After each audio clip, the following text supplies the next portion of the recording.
International level ಅಲ್ಲಿ ಎಷ್ಟು % ಜಾಸ್ತಿ ಆಗಿದೆ ನೋಡಿ ಅವರಿಗೆ ರಾಯಭಾರಿ ಕೊಟ್ಟ ನಂತರದಲ್ಲಿ ಎಷ್ಟು ನೋಡಿ ಅದು ನಿರಂತರವಾಗಿ ಈಗ ತಮ್ಮಣ್ಣ ಬಾಚಿ ಅವ್ರದ್ದು ಬಂದು ಇವತ್ತೊಂದು ದಿವಸ ಬಂದಲ್ಲಿ ಪ್ರತಿ ತಿಂಗಳು ಕೂಡ ನಾವು 20 ಕೋಟಿ 30 ಕೋಟಿ ಇವತ್ತೊಂದು ದಿವಸ ನಾವು ಇದನ್ನ ಮಾಡ್ತೀವಿ. ಈಗ ನೋಟ್ ಕೊಡ್ತಾ ಇದೀವಿ, ಈಗ ಒಂದು ನೋಟನ್ನು ಕೊಡ್ತಾ ಇದೀವಿ, ಜಾಸ್ತಿ ಆಗ್ತದೆ.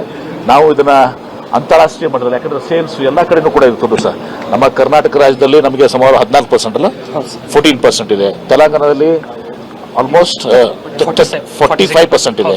ತೆಲಂಗಾಣದಲ್ಲಿ ಕರ್ನಾಟಕದಲ್ಲಿ ಕರ್ನಾಟಕ ಗೋವಾ ಕೂಡಿ 14% ಇದೆ ಏನ್ರಿ. ತೆಲಂಗಾಣದಲ್ಲಿ 45% ಇದೆ. ಆಂಧ್ರ ಮತ್ತು ತೆಲಂಗಾಣ ಕೂಡಿ 45% ಇದೆ. ದೆಹಲಿಯಲ್ಲಿ 6% ಇದೆ. ಇದೆಲ್ಲರೂ ಕೂಡ ನೇಷನ್ ವೈಡ್ ಎಲ್ಲ ಕೂಡ ನಾವು ಈಗ ರಾಯಭಾರಿ ತಗೊಂಡಿರುವಂತದ್ದು 20 ಮಿಲಿಯನ್ ಫಾಲೋವರ್ಸ್ ಇದ್ದಾರೆ. ಅದನ್ನ ನಾವು ಎಕ್ಸ್ಪಾಂಡ್ ಮಾಡಿ ಅದ್ರ ಜೊತೆಗೆ ಬರೀ ಕೇವಲ ನಾವು ರಾಯಭಾರಿ ಇದರಿಂದೆಲ್ಲನೂ ಕೂಡ ಆಗೋದಿಲ್ಲ. ನಾವು ನಮ್ಮ ಏನು ನೆಟ್ವರ್ಕ್ ಇದೆ, ಡೀಲರ್ಸ್ ನೆಟ್ವರ್ಕ್ 471 ಇದೆ, ಈಗ 1000 ಮೇಲೆ 71 ಮಾಡಿದ್ದಾರೆ. 71 ಇ ಕಾಮರ್ಸ್ ನಲ್ಲಿ ನಾವು ಇರಲಿಲ್ಲ ಮೊದಲೆಲ್ಲಾನು. ಇ ಕಾಮರ್ಸ್ ನಲ್ಲಿ 0 ಇದ್ವಿ. ಇ ಕಾಮರ್ಸ್ ನಲ್ಲಿ ಇವತ್ತು ದಿವಸ ನಾವು ಮತ್ತು ಆಧುನಿಕ ಇದರಲ್ಲಿ ಸುಮಾರು ಈಗ 500 ಕೋಟಿ ರೂಪಾಯಿ ನಾವು ರೀಚ್ ಆಗಿದೆ. ಅಮೆಜಾನು ನಿಮ್ಮ ಎಲ್ಲ ಬರ್ತಾವಲ್ಲ ನಾವು ಅದೆಲ್ಲನೂ ಕೂಡ. ಹೀಗಾಗಿ ಎಲ್ಲಾ ವಿಧಗಳಲ್ಲಿ ಇವತ್ತು ದಿವಸ ಪ್ರಯತ್ನ ಇವತ್ತು ದಿವಸ ನಡೆದಿದೆ. ಅದಕ್ಕೆ ಕಾರಣಕರ್ತರು, ಕಾರ್ಮಿಕರು, ಅಲ್ಲಿಯ ಸಿಬ್ಬಂದಿ, ನಮ್ಮ ಅಧ್ಯಕ್ಷರಾದಂಥ CS ನಾಡಗೌಡರು ಇವತ್ತು ಈ ಸರ್ಕಾರ ಈ ಕೆಲಸವನ್ನು ಮಾಡಿದೆ. No question.